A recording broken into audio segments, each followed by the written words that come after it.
This is opening up the door for people that are non-citizens to vote. And it seems like they're confirming that non-citizens with this driver's license can vote. Do you think the worst of the state government fraud cases have been uncovered, or do you have reason to believe there is more to come? Oh, I think there's more. And look, we've got organized crime ring in Minnesota. I think it's been going on for years. Tim Walz talk about organized crime that are committing all kinds of fraud in his state. But nobody addresses the idea that those same organized criminals or other organized criminals might commit voter fraud. And we're back, y'all. Thank you for watching today. Go ahead and hit that like button, my people. You know that it helps us out a ton. And of course, it helps you because it helps us keep bringing you these stories every day. Now, y'all, this is a follow-up to our previous report on the Minnesota voter fraud situation.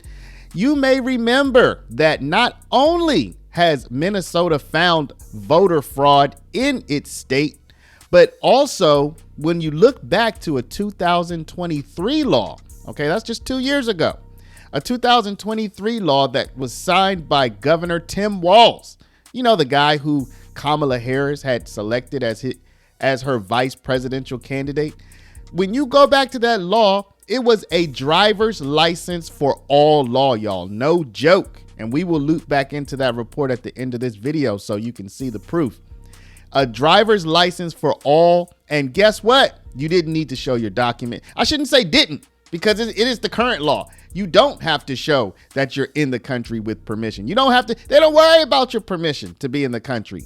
So you can get a driver's license in Minnesota and then drive right across the country with when you don't even have permission to be in the country. But on top of that, y'all, on top of that, you also can register to vote right then and there. Now, this might sound like, no, that's not possible. But yeah, it actually is possible, and you're going to see that in today's report. It's to the point that even Joe Rogan called it out, y'all. So we're going to show you that as well. And we're going to loop back into our report, in case you didn't see it last time, where your girl, Ilhan Omar, where she was accused of some voter irregularities previously. So y'all, without further delay, let's go ahead and jump into it. But before we do, y'all, we have a new webpage for my people out there who are like, yo, I have money, but I don't want to give it away to the people who are trying to take it. How can I protect my retirement? Y'all, gold. How many times do I have to tell you? Gold has been man's longest monetary best friend for 5,000 years. I mean, what else are you looking for? Go to our webpage. Go to the new webpage, Paralegold.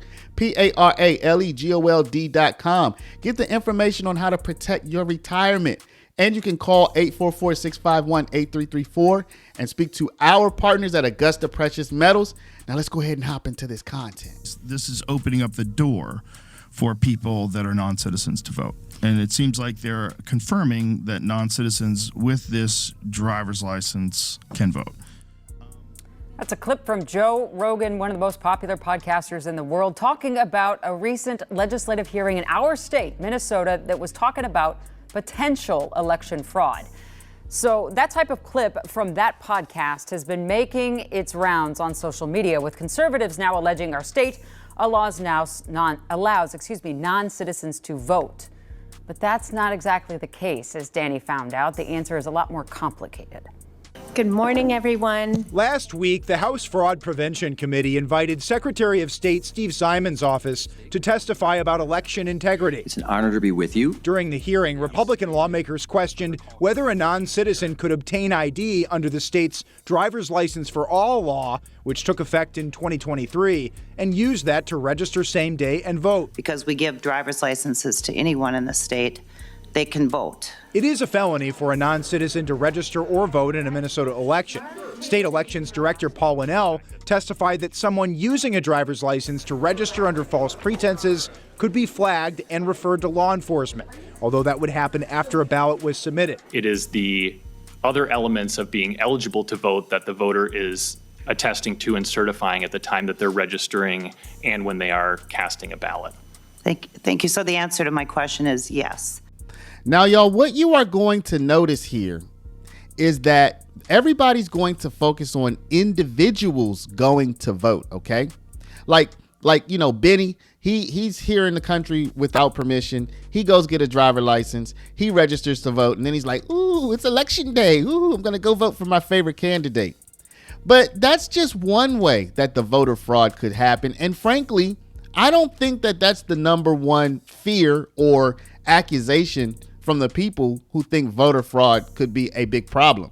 It's not that each individual who registers to vote but doesn't have permission to be in the country, basically a non-citizen. It's not that each of them are going to go vote. It's that when you aggregate them, people can fill out absentee ballots, etc., in those people's names, like groups of people. Like, you're going to hear today that Minnesota has organized crime that are committing all kinds of fraud. And I think that the main allegation is, if you have organized crime committing Medicaid fraud and autism center fraud and immigration fraud and feeding our future fraud, might they not also be taking these people's identity and committing voter fraud? Parts of this exchange hit social media and then the Joe Rogan show last week. Okay, Minnesota elections confirms non-citizens can vote with driver's licenses. In response, Secretary of State Simon has repeatedly emphasized that non-citizens are ineligible to vote. And in the case of citizenship, not only is it a felony, it is a deportable felony and a permanent bar to citizenship. According to Simon, Minnesota can flag illegal voting by cross-referencing information at the state and county level. So it's 2 layers of potential review across multiple different issue areas: Social Security, death indexes, immigration-related information that we're getting from law enforcement. Still, Republican Representative Walter Hudson questioned the vulnerabilities in the overall system,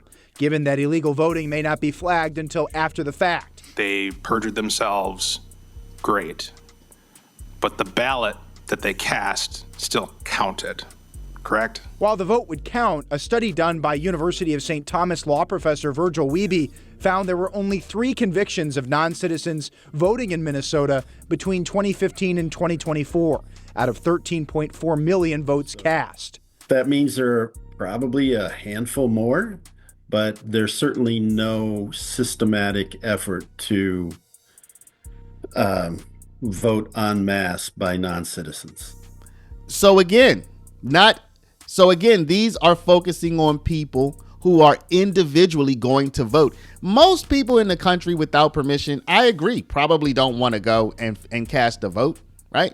I mean, some of them will, but most of them probably don't. They already don't have permission to be in the country. They don't want to draw any attention to themselves, even after getting a driver's license. But the idea that all of these different people talking about this don't focus on, you're going to hear Tim Walz talk about organized crime that are committing all kinds of fraud in his state.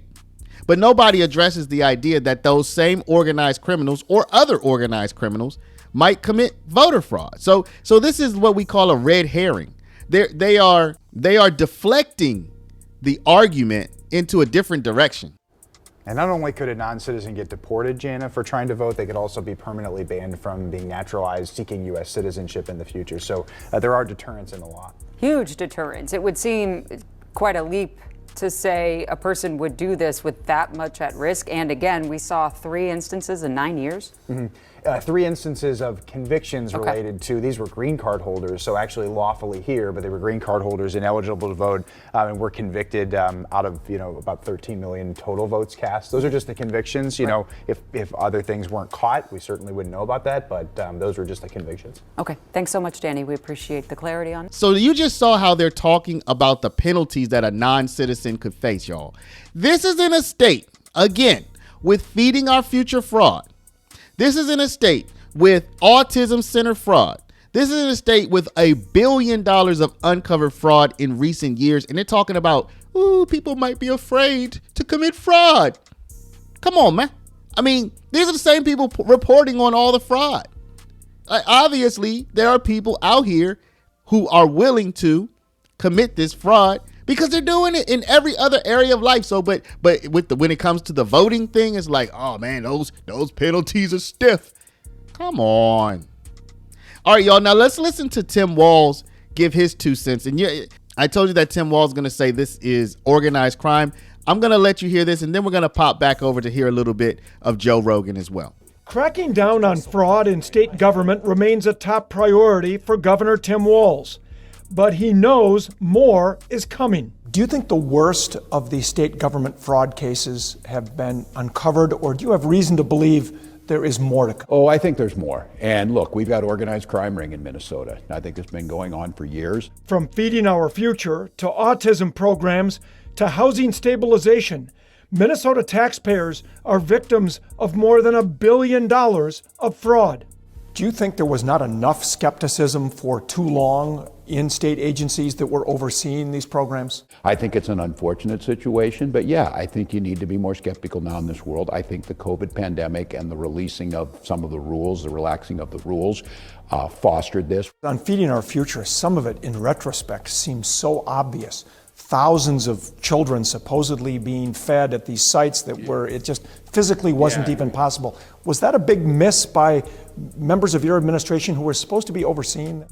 I think in retrospect now, if you have the resources, and I think we do have more of those now, yes, it makes sense to just go out there and see if someone's doing this. Go out there and knock on the door, see if they're doing it. So what you'll notice is that even though Tim Walz says we have an organized crime ring, or maybe multiple, in Minnesota that are committing massive fraud, nobody thought to ask, hey, could there be voter fraud rings also in Minnesota? How do we know? I mean, we did find out that there's voter fraud, and you did sign the bill which allows anybody to get a driver's license. So might some fraud rings be using that loophole in order to commit massive fraud? Not on the individual level, not just Benny, because Benny really doesn't care. Benny just wants to live his life. But might there be people who aggregate these people who are in the country without permission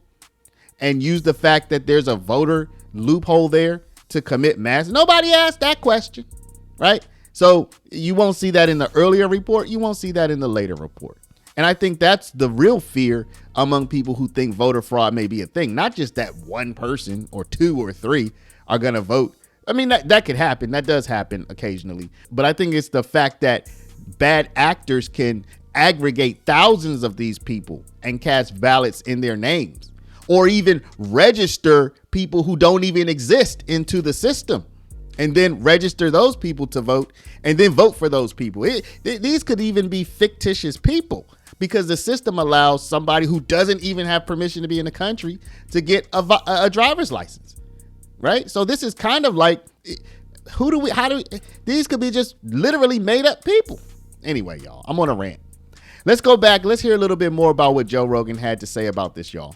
State hearing, Minnesota Director Elections Paul Linnell testified that non-citizens holding driver's licenses under the 2023 Driver's Licenses for All law can register to vote and cast ballots by affirming eligibility, as the ID verifies identity but not citizenship. Secretary of State Steve Simon noted that such voting is illegal and rare, with post-election adults identifying discrepancies for prosecution, including 59 potential cases in 2024. So at the very least, this is opening up the door for people that are non-citizens to vote. And it seems like they're confirming that non-citizens with this driver's license can vote.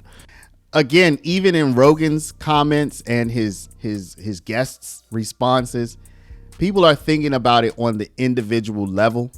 But, you know, while that's a thing, I don't think that's the main concern people have about this type of voter fraud. Now, y'all, I did say that I would loop back into the allegations that your girl in Minnesota, Ilhan Omar, had also participated in voter fraud. For those of y'all who didn't see it, let's go ahead and jump into it. President Trump is calling for an investigation of Congresswoman Ilhan Omar after a right-wing group known for its controversial videos claims that it has evidence of voter harvesting linked to Omar. Two Minnesota House GOP leaders are also asking Minnesota's Secretary of State to investigate. It all stems from video put out by the group Project Veritas. It shows a man driving around with what he claims are hundreds of absentee ballots for a Minneapolis City Council candidate. As Esme Murphy reports, the video was released last night and the president repeatedly tweeted about it.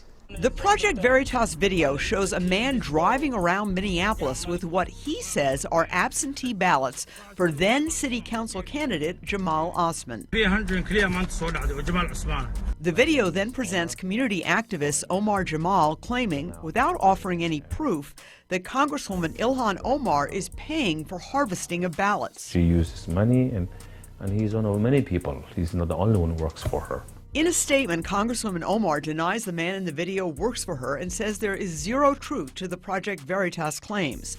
Overnight, President Trump tweeted out the video, writing, "This is totally illegal. Hope that the U.S. Attorney in Minnesota has this and other of her many misdeeds under serious review. If not, why not? We will win Minnesota because of her and law enforcement. Save Minneapolis and Iron O Range." Congresswoman Omar fired back, retweeting the president's tweet with a gift from a TV show revealing $750, the amount a New York Times story just hours earlier alleged that the president had paid in taxes in 2016 and 2017. And then there's this. Minnesota election laws, which prohibit free ballots. In fact, for the August primary, this court order allowed anyone with the proper identification and the proper information to submit an unlimited amount of absentee ballots. The 3-person limit has been reinstated for the general election. Esme Murphy, WCCO 4 News.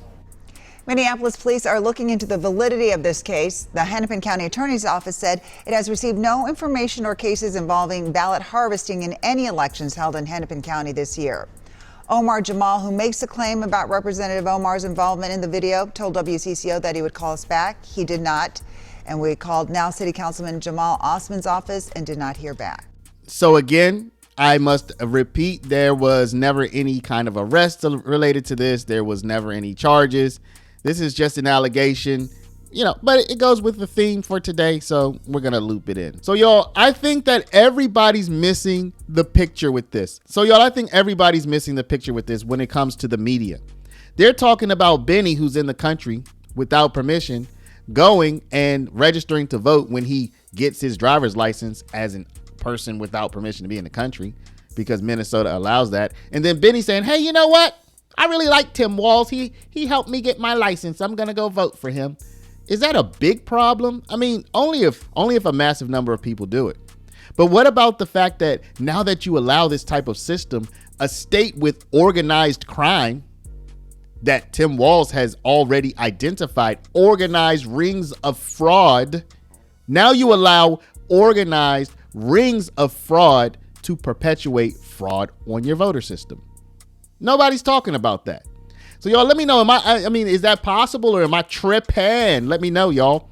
Drop a comment down below. But before you do, please stop, hit the share button, share this video out over email, text message, WhatsApp, Facebook, Snapchat, Instagram, all your favorite social mediums. And if you're not a subscriber, please do subscribe. To my people in retirement, go down, click the link in the description, Paralegold, PARALEGOLD.com. Get the information on protecting your retirement from the upsies, downsies, the roundsies, and the roundsies. And you can also reach out to our partners at Augusta Precious Metals at 844-651-8334. I want to thank y'all for watching. Love y'all, and we'll see you back in the next one.